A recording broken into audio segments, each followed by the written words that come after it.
Hay un libro que probablemente que tienes en casa. O que alguien cercano tiene. O que leíste de niño sin entenderlo del todo y que volviste a leerlo de adulto y te dejó sin palabras. Un libro delgado. Con ilustraciones simples. Con un lenguaje que parece escrito para niños pero que en realidad está escrito para todos los que alguna vez fueron niños y olvidaron serlo. Un libro que ha sido traducido a más idiomas que casi cualquier otro texto en la historia de la humanidad. Más de 300 idiomas y dialectos. Un libro que se ha impreso más de 200 millones de veces. Que aparece en las mesillas de noche de presidentes y de refugiados. De científicos y de poetas. De personas que no comparten idioma, ni religión, ni continente, pero que comparten ese libro como si fuera un código secreto de lo que significa ser humano. Pero hoy no vamos a hablar del libro. Vamos a hablar del hombre que lo escribió. Un hombre que no era escritor de profesión. Que nunca se consideró a sí mismo principalmente un escritor. Que vivía en el aire, literalmente, y que encontró en las nubes algo que la mayoría de nosotros buscamos toda la vida en tierra firme. Un hombre que desapareció para siempre apenas un año después de publicar esas páginas que cambiaron el mundo. Que se fue en una mañana de verano sobre el Mediterráneo y nunca regresó. Cuyo cuerpo nunca fue encontrado.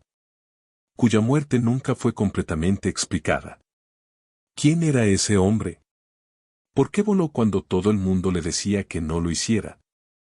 ¿Y qué secreto guarda ese libro delgado con ilustraciones de un principito en un asteroide que sigue cambiando la vida de millones de personas, décadas después de que su autor desapareciera en el mar? Quédate. Porque esta es una de esas historias que duelen de una manera extraña. De una manera que hace que quieras llamar a alguien que quieres y decirle que lo quieres. Nació en 1900, en Lyon, Francia. En una familia aristocrática venida a menos, de esas familias que tienen apellido ilustre pero cada vez menos dinero para sostenerlo. El tercero de 5 hermanos, en una casa llena de ruido y de vida y de la clase de infancia que moldea el carácter de forma irreversible. Desde muy pequeño había algo en él diferente. No era el niño más brillante de la clase ni el más disciplinado. Era el niño que miraba hacia arriba cuando todos los demás miraban hacia adelante.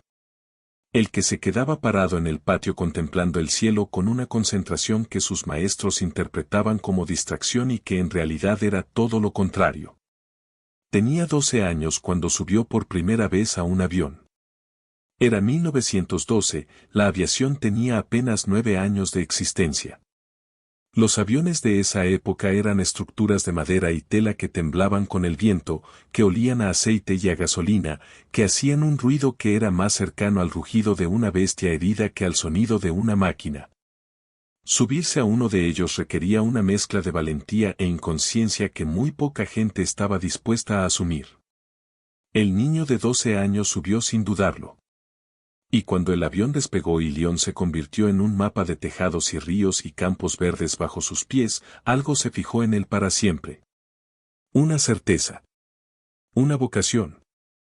Una comprensión de que el mundo visto desde arriba era más real, más verdadero, más honesto que el mundo visto desde el suelo. Desde ese día, el cielo fue su hogar. Todo lo demás fue el lugar donde esperaba poder volver a él. Con 22 años obtuvo su licencia de piloto militar. Con 25 comenzó a trabajar para la compañía Aeropostale, la línea de correo aéreo más romántica y peligrosa que ha existido jamás. La Aeropostale no era una línea de lujo. No era el tipo de aviación que aparece en los carteles con paisajes encantador y promesas de comodidad. Era correo. Cartas. Paquetes.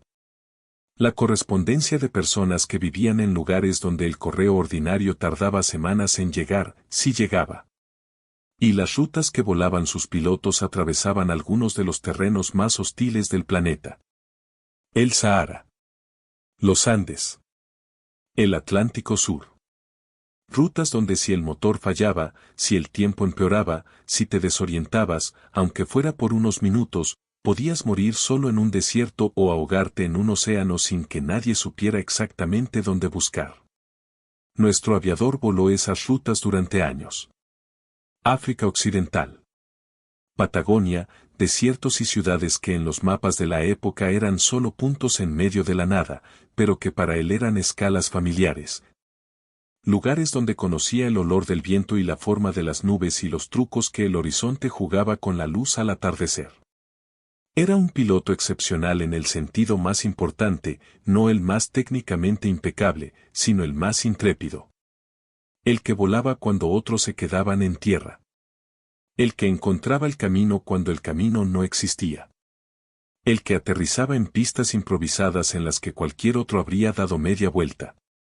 Pero también era, seamos honestos, un piloto con una relación complicada con los aviones que pilotaba.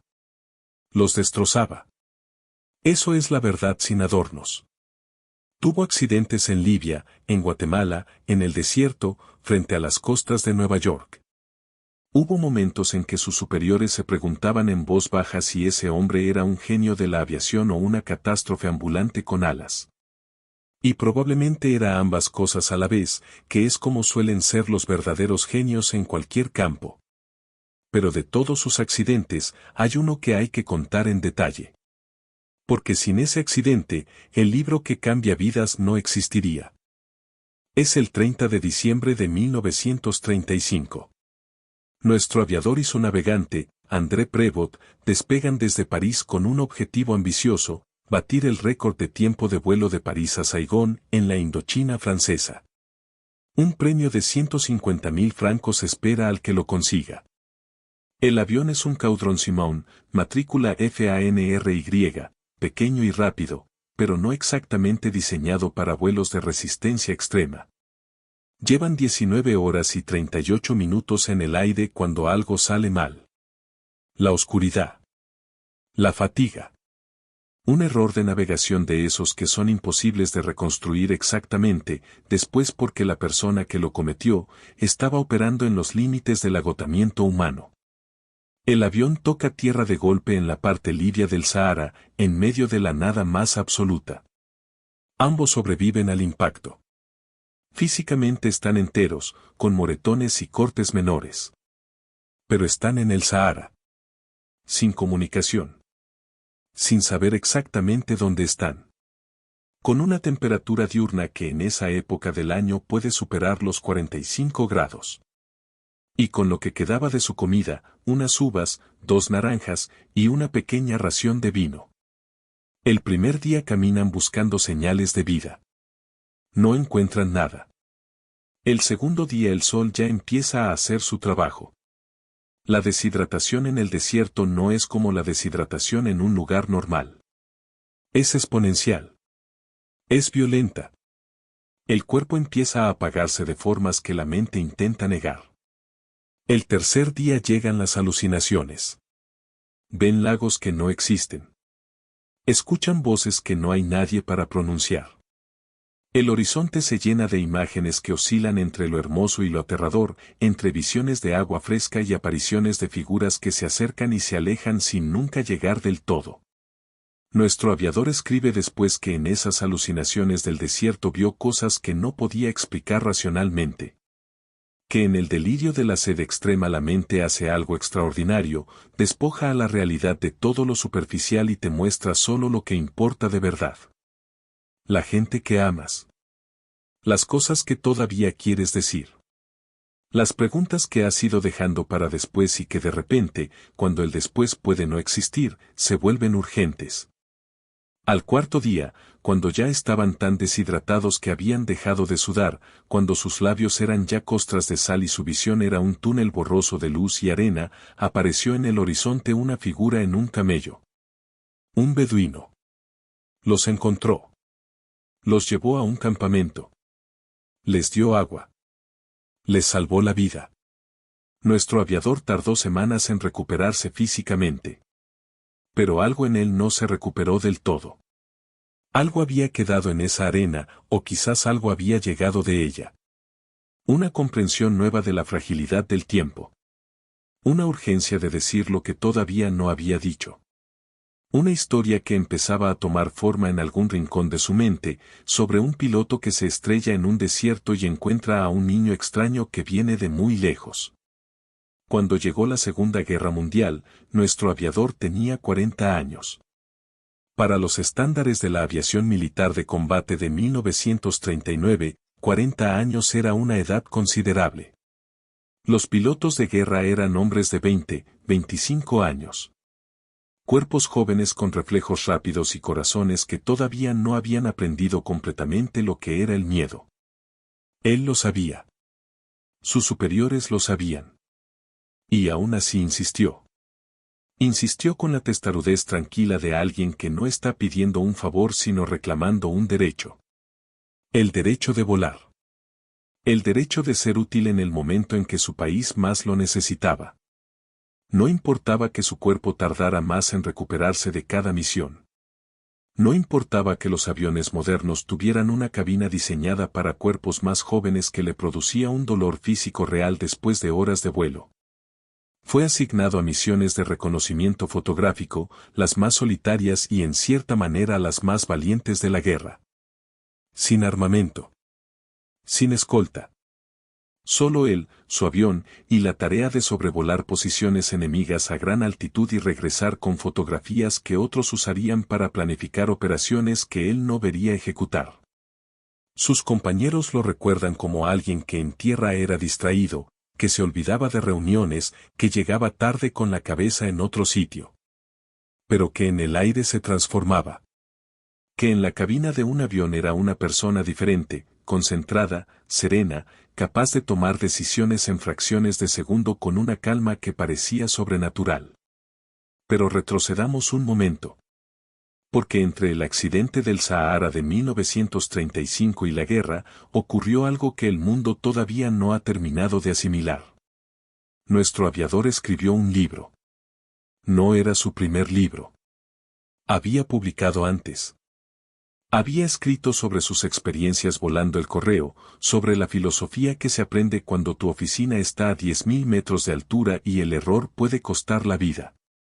Esos libros tenían lectores devotos, admiradores que veían en sus palabras algo que no encontraban en ningún otro lugar. Pero este libro era diferente. Era la historia de un piloto que se estrella en un desierto y encuentra a un niño pequeño, de cabello dorado, que viene de un asteroide muy lejano. Un niño que ha visitado planetas habitados por un rey sin súbditos, por un vanidoso que solo quiere ser admirado, por un bebedor que bebe para olvidar que bebe, por un hombre de negocios que cuenta estrellas sin entender para qué. Por un farolero que enciende y apaga su farol sin preguntarse por qué. Y finalmente, por los seres humanos de la tierra, con sus zorros que hay que domesticar, sus rosas que hay que cuidar y sus secretos que solo se ven con el corazón. El libro fue publicado en 1943, primero en inglés y en francés en Nueva York, donde nuestro aviador vivía exiliado mientras Francia estaba ocupada por los nazis. Se lo ilustró él mismo, con acuarelas que parecen hechas por un niño pero que tienen la precisión poética de alguien que sabe exactamente lo que quiere mostrar. Los críticos de la época no supieron muy bien qué hacer con él. ¿Era un libro para niños? ¿Una alegoría política? ¿Una obra filosófica disfrazada de cuento?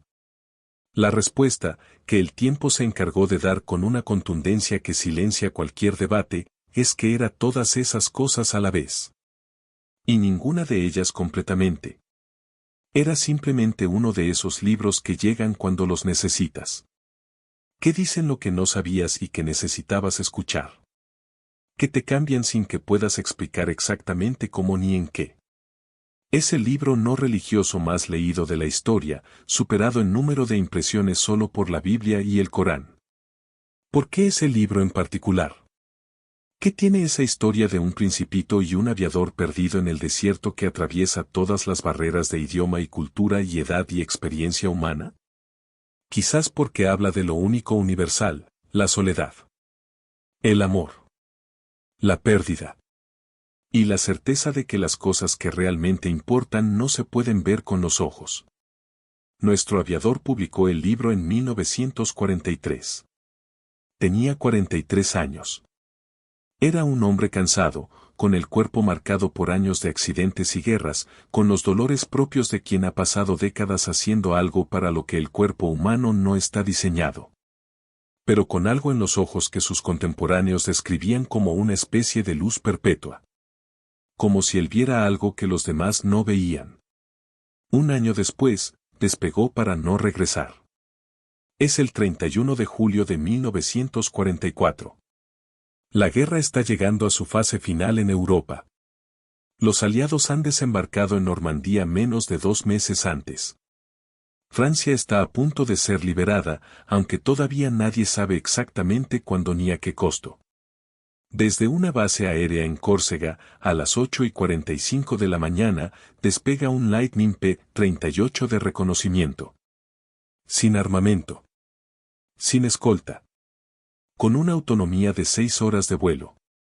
Su misión, sobrevolar el Valle del Ródano y los territorios circundantes, fotografiar los movimientos de tropas alemanas antes de la inminente invasión aliada del sur de Francia. El piloto es el hombre más veterano de su escuadrón. El de más edad. El que más discutió con sus superiores para que le permitieran volar esta misión. El que escuchó, una vez más, que era demasiado mayor, que su cuerpo no aguantaría las condiciones del avión moderno, que había pilotos más jóvenes que podían hacer lo mismo. Y que una vez más respondió que no. Que volaría él. El avión despegó a las 8:45. No regresó. Las 6 horas de autonomía pasaron. Luego 7. Luego 8. El silencio de la radio se volvió primero extraño, luego preocupante, luego definitivo. Enviaron aviones de búsqueda. Revisaron las rutas probables. Consultaron a testigos en tierra. Nada. El Mediterráneo se había tragado al hombre y a su avión sin dejar rastro visible. Sin señal de humo. Sin balsa. Sin ninguno de los signos que normalmente indica que algo ha caído del cielo. Simplemente había desaparecido. Como si el cielo, que había sido su hogar durante toda su vida, hubiera decidido quedárselo para siempre. Durante más de 50 años, el mar no habló. Hubo teorías, claro. Las hay siempre cuando alguien famoso desaparece sin explicación clara. Que fue derribado por un caza alemán. Que sufrió un fallo técnico en el motor. Que tuvo un problema cardíaco en pleno vuelo, porque sus médicos llevaban tiempo preocupados por su estado físico. Que quizás, solo quizás, eligió no regresar. Esa última teoría la susurran algunos biógrafos con la delicadeza de quien no quiere ofender, pero tampoco puede ignorar los hechos. Era un hombre que había vivido siempre hacia adelante, que le temía más a la vejez y a la inutilidad que a la muerte, y que había escrito sobre el mar y el cielo con la reverencia de alguien que podría concebir fundirse con ellos. Pero el mar, con el tiempo, devuelve lo que guarda. En septiembre de 1998, 54 años después de la desaparición, un pescador llamado Jean-Claude Bianco estaba faenando cerca de la isla de Riou, frente a las costas de Marsella. Entre sus redes encontró algo metálico enganchado a un trozo de tela. Una pulsera de plata. Una gourmette, como las llaman en Francia. Con un nombre grabado. Con el nombre de su esposa. Con el nombre de sus editores americanos. El mundo contuvo la respiración. 2 años después, en mayo del 2000, un buzo llamado Luc Van Rel descendió al fondo del Mediterráneo frente a esa misma isla. Y allí, esparcidos en el fondo marino a unos 70 metros de profundidad, encontró los restos de un avión. Un Lightning P-38. Los restos fueron recuperados y analizados durante años. En abril de 2004, los investigadores del Departamento de Arqueología Subacuática de Francia confirmaron lo que muchos ya sospechaban: los restos eran del avión de nuestro aviador. El mismo que había despegado aquella mañana de julio de 1944 y no había regresado. Pero el misterio no se cerró. Se profundizó. No se encontraron marcas de impacto de proyectiles. No había evidencia de que hubiera sido derribado. No había señales de una explosión. El avión simplemente había caído al mar, de alguna manera, por alguna razón que los restos recuperados no podían revelar completamente. ¿Un fallo técnico? ¿Un momento de inconsciencia en la cabina? El cuerpo de un hombre de 44 años que había sido sometido a demasiado, durante demasiado tiempo, llegando finalmente a su límite en el único lugar donde ese hombre hubiera querido encontrarlo. El cielo no da explicaciones. Solo acoge. Y ahora, si no lo habías adivinado ya, es el momento de decirte quién era ese hombre. Ese niño de 12 años que miró el cielo en Lyon y ya no pudo dejar de hacerlo. Ese piloto del correo que voló el Sahara y los Andes y el Atlántico Sur cuando volar era todavía un acto de fe. Ese hombre que sobrevivió 4 días en el desierto con 2 naranjas, unas uvas y una ración de vino, y que de ese delirio de sed y alucinaciones trajo algo que el mundo todavía no ha terminado de leer. Ese escritor que insistió en volar en una guerra que no era para su edad, en un avión que le producía dolor físico, para una misión de la que no regresó. Se llamaba Antoine de Saint-Exupéry. Y el libro delgado con ilustraciones simples que publicó un año antes de desaparecer, el que ha sido traducido a más de 300 idiomas, el que se ha impreso más de 200 millones de veces. El que aparece en las mesillas de noche de personas que no comparten ningún otro libro ni ningún otro idioma. Se llama El Principito. Publicado en 1943. Un año antes de que su autor despegara para siempre sobre el Mediterráneo. Piénsalo. Un hombre que pasó su vida en el aire escribió el libro más leído del mundo sobre un principito que viene de las estrellas. Que ama a una rosa. Que aprende que lo esencial es invisible a los ojos. Y que al final, para regresar a su asteroide, tiene que abandonar su cuerpo. ¿Sabía Antoine de Saint-Exupéry lo que estaba escribiendo? ¿Entendía que ese libro era también una despedida? ¿O simplemente escribió lo que el desierto le había enseñado y el cielo le había confirmado, sin saber que apenas tendría un año más para vivir lo que había puesto en palabras? Nadie puede responder eso. Pero la pregunta, una vez que la haces, no te abandona fácilmente. Existen libros que se leen de una manera a los 7 años, de otra a los 17, de otra completamente distinta a los 35, y de una manera que no tiene palabras a los 60. Esos libros son raros. Son quizás los más valiosos que existen. El Principito es uno de ellos. A los 7 años es una aventura con un niño especial y un zorro y una rosa. A los 17 es una historia de amor y pérdida que duele de una manera que no sabes explicar. A los 35 es un espejo brutal de todo lo que el mundo adulto te ha pedido que seas y de todo lo que has sacrificado para hacerlo. A los 60 es una conversación con la muerte, con la belleza, con la certeza de que la vida tiene sentido, aunque no podamos verlo completamente. ¿Cómo puede un libro tan delgado contener todo eso? La respuesta quizás está en quién lo escribió. Un hombre que vivió entre 2 mundos, el suelo y el cielo. La realidad y el sueño. La guerra y la infancia. Un hombre que entendió, quizás mejor que casi nadie, que las cosas más importantes son siempre las más difíciles de ver. El Principito es uno de esos libros. No para todos, no al mismo tiempo, no de la misma manera. Pero para mucha gente, en algún momento de su vida, ese libro llega y algo en ello se mueve. Algo que estaba dormido despierta. Algo que creían perdido aparece de nuevo, como si siempre hubiera estado esperando en la página correcta. Y quizás eso es lo más extraordinario de todo, que Antoine de Saint-Exupéry, un piloto que estrellaba aviones, que alucinaba de sed en el Sahara, que se peleaba con sus superiores para poder volar cuando ya era demasiado viejo para hacerlo. Encontró en algún lugar entre las nubes y la arena una verdad que ningún filósofo con toda su metodología había podido formular con tanta claridad. Que lo esencial es invisible a los ojos. Que solo se ve bien con el corazón. Antoine de Saint-Exupéry desapareció el 31 de julio de 1944, sobre el Mediterráneo, en una misión de la que nadie regresa para explicar qué ocurrió exactamente. Tenía 44 años. Tenía un cuerpo que había sido sometido a décadas de accidentes y guerras y desiertos. Tenía un libro publicado un año antes que el mundo todavía no había terminado de leer. Y tenía, quizás, la paz de alguien que ya había dicho lo que necesitaba decir. Su cuerpo nunca fue encontrado. El mar frente a la isla de Rio guardó sus restos durante 50 años, y cuando finalmente los entregó solo el metal del avión y una pulsera de plata. ¿Sabía Antoine de Saint-Exupéry, mientras escribía las últimas páginas del Principito, que también estaba escribiendo su despedida? ¿Entendía que un año después desaparecería sobre ese mismo Mediterráneo al que tanto había mirado desde sus aviones?